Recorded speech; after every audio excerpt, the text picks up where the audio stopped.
முதலமைச்சர் மு.க. ஸ்டாலின் அவர்கள் அரசு அதிகாரிகள் முன்னிலையில கைத்தறித்துறை அமைச்சர் காந்தி அவர்களை கை நீட்டி கண்டிச்சிருக்கிற வீடியோ தான் இப்போ சமூக வலைதளத்துல வெளியாகி மிகப்பெரிய பரபரப்பை ஏற்படுத்தியிருக்கு. நேற்றைய தினம் சென்னை கலைவாணர் அரங்கத்துல கைத்தறி மற்றும் கைவினை கலைஞர்களுக்கான சிறப்பு நிகழ்ச்சியானது நடத்தப்பட்டது. இந்த சிறப்பு நிகழ்ச்சியில முதல்வர் மு.க. ஸ்டாலின் அவர்கள் பங்கேற்று கைவினை பொருள்களுக்கான கண்காட்சியை தொடங்கி வச்சு சிறந்த கலைஞர்களுக்கான விருதுகளையும் வழங்கியிருக்காரு.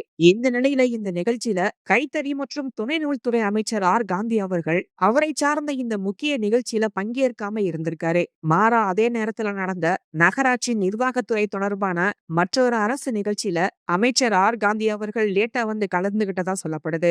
இதுக்கப்புறமா தலைமை செயலகத்துல நடந்த ஒரு முக்கிய நிகழ்ச்சியில காந்தி அவர்கள் முதலமைச்சர் அவர்களை சந்திச்சு ஒரு புத்தகத்தை பரிசாக கொடுக்கும்போது முதலமைச்சர் மு.க. ஸ்டாலின் அவர்கள் யாருமே எதிர்பார்க்காத நிலையில பயங்கரமா கோவப்பட்டது மட்டும் இல்லாம உங்க துறை சார்ந்த நிகழ்ச்சிக்கு ஏன் நேத்து நீங்க வரல அப்படிங்கிற மாதிரியும், அடுத்து நடந்த நிகழ்ச்சியில எதுக்கு லேட்டா வந்தீங்க அப்படின்னு கை நீட்டி ரொம்பவே கோபமா கண்டிச்சிருக்காரு. இதுக்கு அமைச்சர் அவர்கள் விளக்கம் அளிக்க முற்படும் போது முதல்வர் அவர்கள் மீண்டும் அவரை எச்சரிச்சு ரொம்பவே கோவப்பட்டு பேசியிருக்காரு.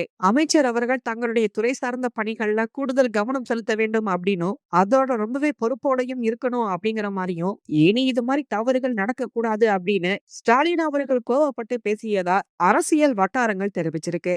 இந்த ஒரு வீடியோ தான் இப்போ சமூக வலைதளத்துல வெளியாகி எல்லார் மத்தியிலையும் பெரும் பரபரப்பை ஏற்படுத்தியிருக்கு. பலரும் இந்த வீடியோவை பார்த்துட்டு மற்ற கட்சிகள் மற்ற தலைவர்கள் மாதிரி இல்லாம முதலமைச்சர் அவர்கள் யாரா இருந்தாலும் தப்பு அப்படின்னு வந்துட்டா அவங்கள கண்டிச்சிருக்கிறது ஒரு நல்ல தலைவருக்கான செயல் அப்படிங்கிற மாதிரி பலரும் அவங்களுடைய கருத்துக்களையும் தெரிவிச்சுட்டு வந்துட்டு இருக்காங்க. இத பத்தின உங்களுடைய கருத்துக்களை கீழே இருக்கிற கமெண்ட் பாக்ஸ்ல போஸ்ட் பண்ணுங்க.